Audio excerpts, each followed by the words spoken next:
Linda, I don't know why I have these feelings for him. Maybe I'm crazy. Maybe I don't really have these feelings. Maybe I'm pretending it. I don't know.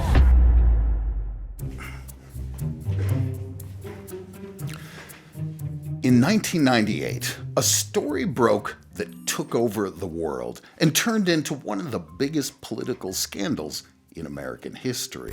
Bill Clinton, the most powerful man in the world, and Monica Lewinsky, a 22-year-old intern. At first, it seems simple. A relationship, a scandal, a mistake. But the more you look at it, the less simple it becomes. Because this wasn't just about two people. It happened inside the Oval Office, one of the most secure buildings in the world, where almost nothing goes unnoticed. There was a 27-year age gap, private meetings between official appointments, and somehow it continued. Then there's the part everyone remembers, the blue dress, kept for years, unwashed, and a friend who recorded everything.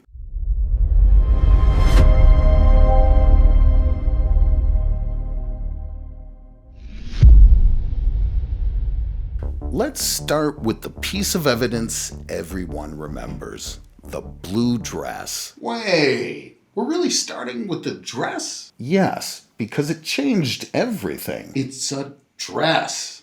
It's evidence. It's dry cleaning gone wrong. No, it's the reason this story didn't stay private. All right, don't just start in the middle. Start at the beginning. Okay. So, how does a 21-year-old with almost no experience even get that close to immense power in the first place? In order to understand the full story, we have to understand the person holding it. Bill Clinton wasn't just powerful, he was charismatic, very charismatic. First time I ever looked into his eyes close up and was with him alone, I saw somebody totally different than I had expected to see. And that's the person I fell in love with. By the time Monica Lewinsky walked into the White House, Clinton had already spent decades mastering one skill, making people feel chosen. He could read a room in seconds. He knew exactly who needed attention, who needed reassurance, and he gave them just enough of it. This wasn't natural talent. It was a weapon he had sharpened for years, first in the backroads of Arkansas, then in the governor's mansion. Door to door, name by name, he made voters feel seen and safe. That same skill set didn't stop at the campaign trail.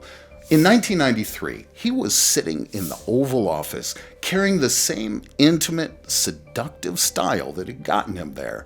And with that kind of power, people draw closer. One of them was a 21-year-old intern, new to Washington, no experience, but closer to power than most people ever will be. A fresh graduate from Lewis and Clark College in Portland, Oregon. Monica got her first job as an intern through a connection, a friend of her mother. It was supposed to be the beginning, a step into politics. But it didn't stay that way. Because long before Washington, Monica had already been searching for something. She grew up in Beverly Hills, in a home that didn't quite hold together. Her parents went their separate ways when she was still young.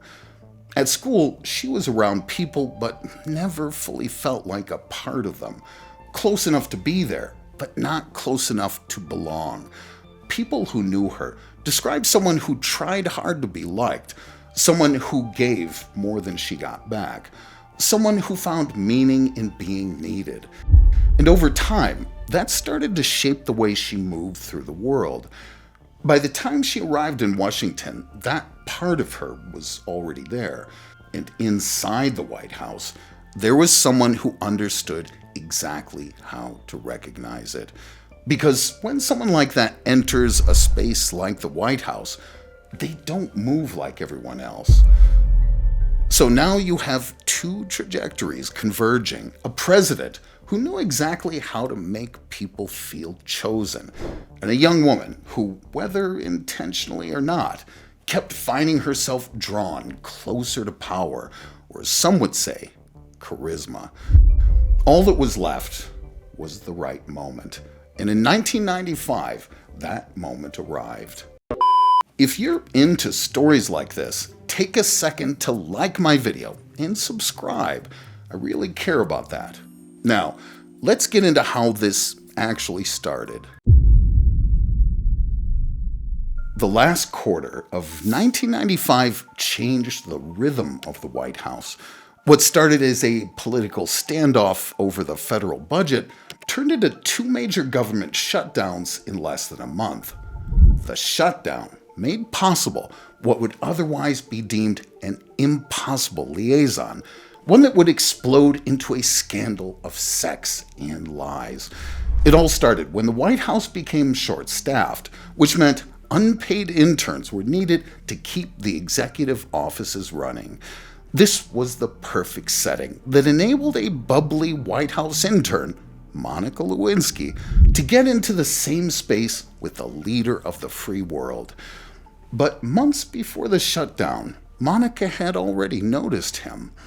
Like millions of Americans at the time, she was drawn to his charisma. The way he spoke, the way he held attention, what many came to call the full Bill Clinton effect. And like many, she wasn't immune to it. It first started as pizza delivery to the Oval Office.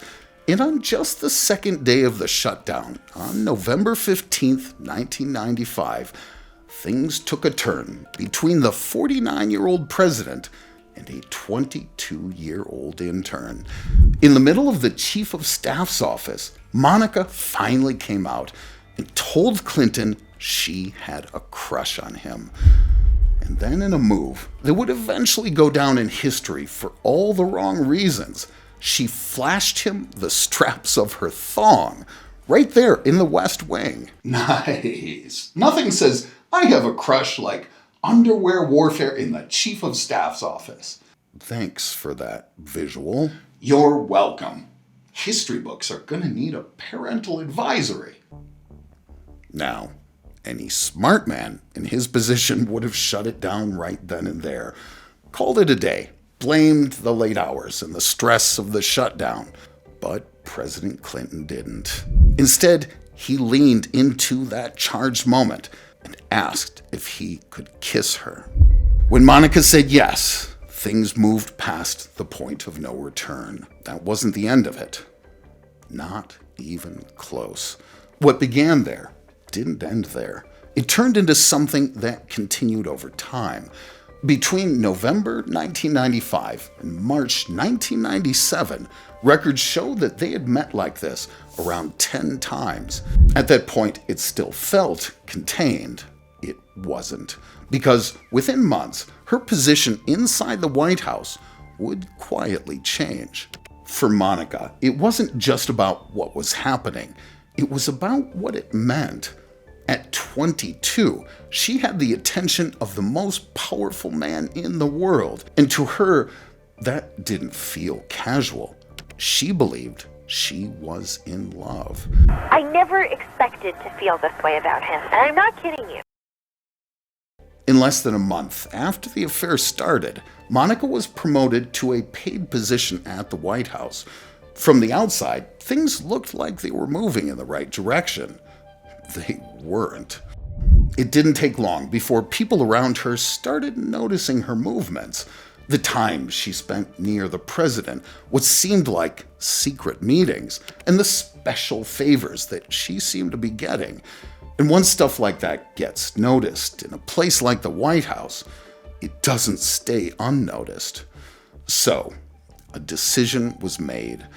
In April 1996, Monica was offered a new role, personal assistant to Pentagon spokesman Kenneth Bacon, a salary of over $30,000 a year. Although it looked like an upgrade, because most people would have taken it without hesitation, for Monica it wasn't. The move came with a cost. It was going to take her out of the White House and away from the man she'd grown quite fond of. And for her, that mattered more than the job. Monica strongly believed that the move, though inconvenient, shouldn't be a barrier to their love.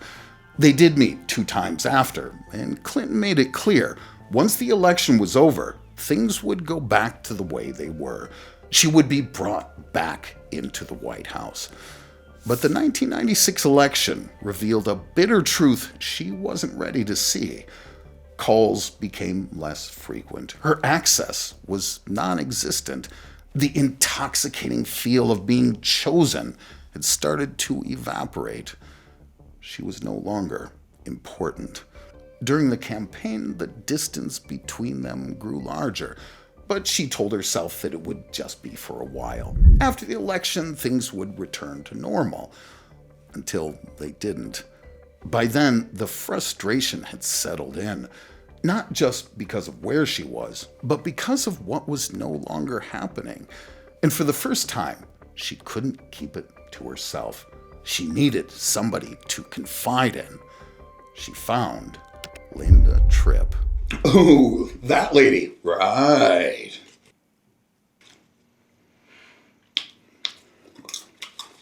Linda wasn't new to Washington. She'd survived years in the system, always close to power, but never quite in it. She served under Bush in the White House, and when the Clintons arrived in 1993, she was there. By 1995, the new administration had moved her to the Pentagon. That's where she met Monica, a former intern desperate to stay connected to the White House and to the man inside it. The two became close, despite the age gap and everything that should have kept them apart. Monica talked, and Linda listened. At first, it was just fragments, small details that didn't seem to mean much. Then, more. By 1996, Monica wasn't holding back anything anymore. She told Linda everything. The late-night calls, the secret meetings, the gifts, and the intimate rendezvous, everything between her and the President of the United States.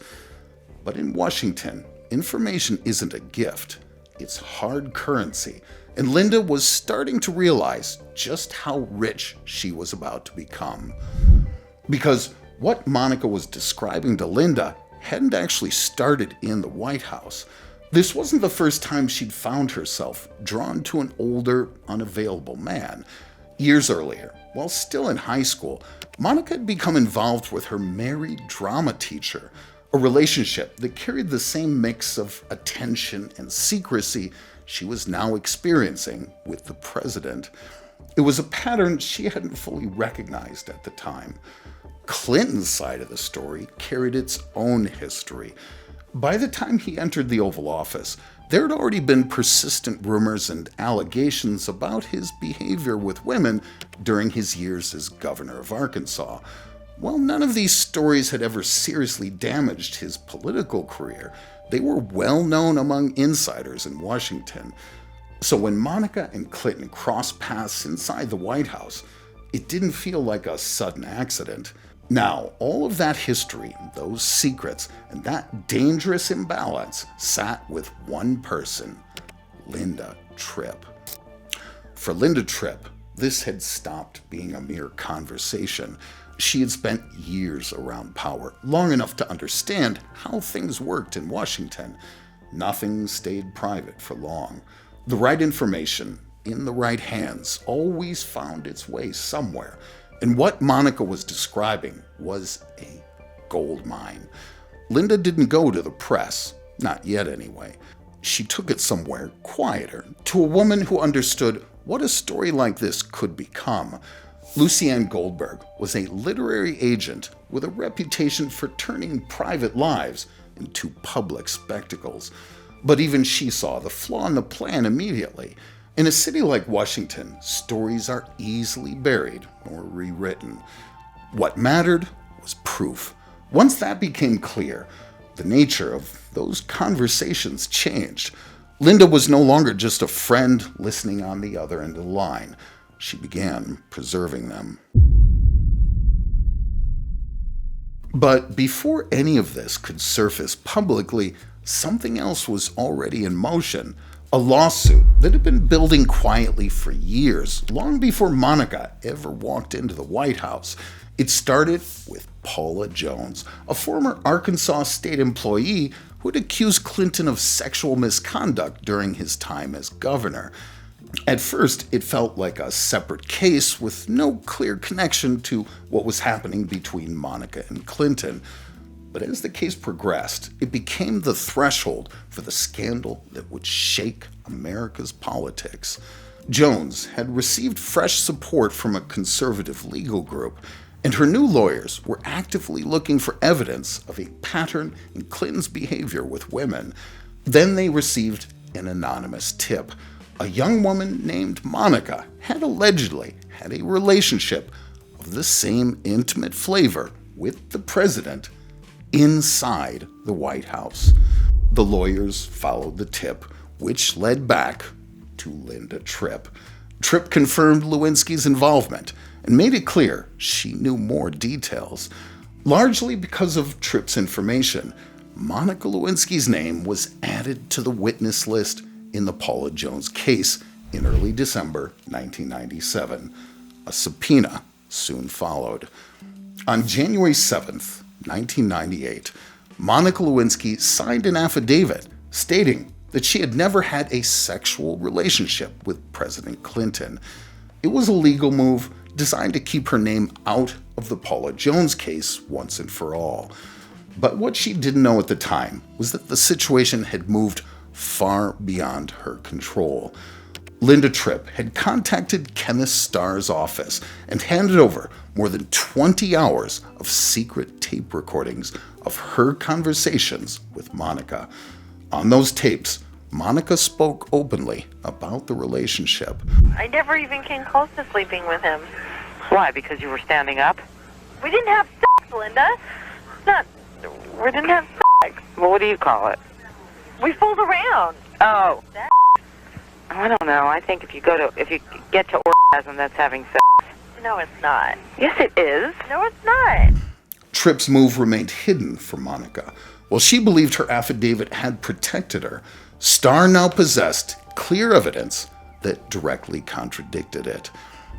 However, the FBI still needed something stronger, so they sent Tripp to Monica, but this time wearing a wire.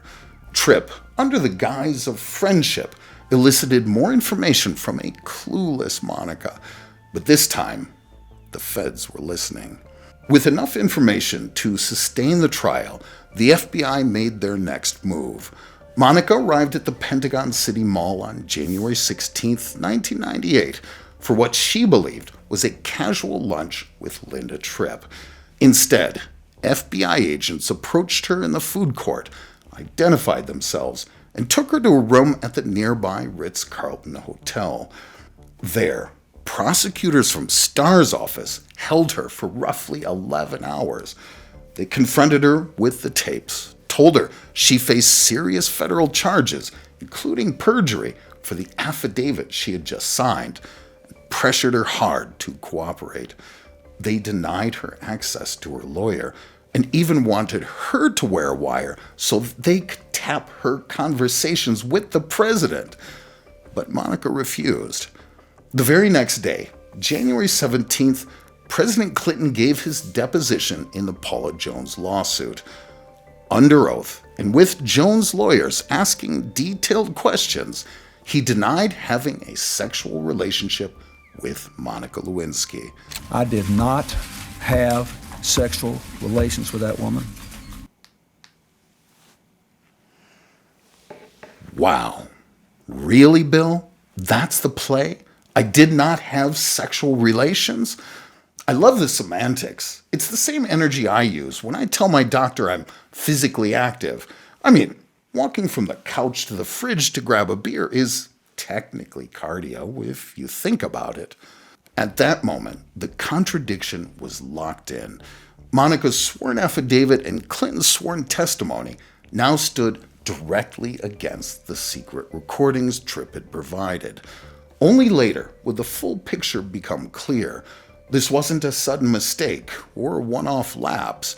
What stood out wasn't what had happened in 1998. It was how familiar it all looked. Long before Monica, Bill Clinton already carried a long and well-known reputation when it came to women. It went back years, all the way back to his time as governor of Arkansas. There was Jennifer Flowers, a local television reporter and singer who claimed she had a 12-year affair with Clinton starting in 1997. During the 1992 presidential campaign, she went public with the story, even releasing recorded phone conversations. Clinton initially denied it on national television alongside Hillary. Years later, in his 1998 deposition, he admitted under oath to having had a sexual encounter with her, though he insisted it only happened once in 1997. Then there was Troopergate, stories from Arkansas state troopers who said they'd helped arrange Clinton's private encounters while he was governor. One of those accounts involved Paula Jones. She wasn't the only one. Kathleen Willey, a White House volunteer in 1993, said Clinton groped her in the Oval Office. Juanita Broderick alleged that in 1978, when Clinton was Arkansas Attorney General, he intimately assaulted her in a hotel room during a nursing conference. Clinton had denied Broderick's accusation. There were additional claims over the years, including from Leslie Milwee, but many of the earlier stories were often dismissed or questioned at the time. None of these allegations had ever ended his career. Some were denied, some were settled, and others faded into the background as Clinton rose from the governor's mansion to the White House. Supporters called it a smear campaign or old Arkansas politics. Critics said it showed a clear pattern. Whatever the truth of each individual story, one thing was clear by 1995. The man who had spent decades mastering how to make people feel specially chosen had left a trail of complicated personal entanglements behind him. What made Monica's case different from the rest wasn't just the nature of the relationship. It was a souvenir that she had kept. A blue dress. Wait. We're doing the dress again? Yes. Don't you have laundry to do? I was. Then I thought, maybe I'll just keep it like this. Yeah. Please leave. All right. During her long recorded vent sessions with Linda Tripp, Monica Lewinsky mentioned a blue dress she had kept from one of her encounters with the president. Crucially, it hadn't been to the dry cleaners.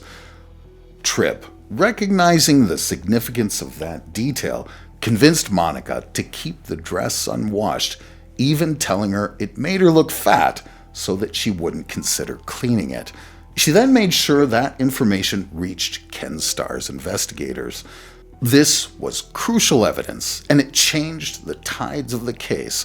Monica eventually turned the dress over to the Starr investigation team in exchange for an immunity deal. If this evidence was what they claimed it was, the Republicans would finally have a reason to impeach Clinton and take over the reins of government. It would no longer be a case of he said, she said.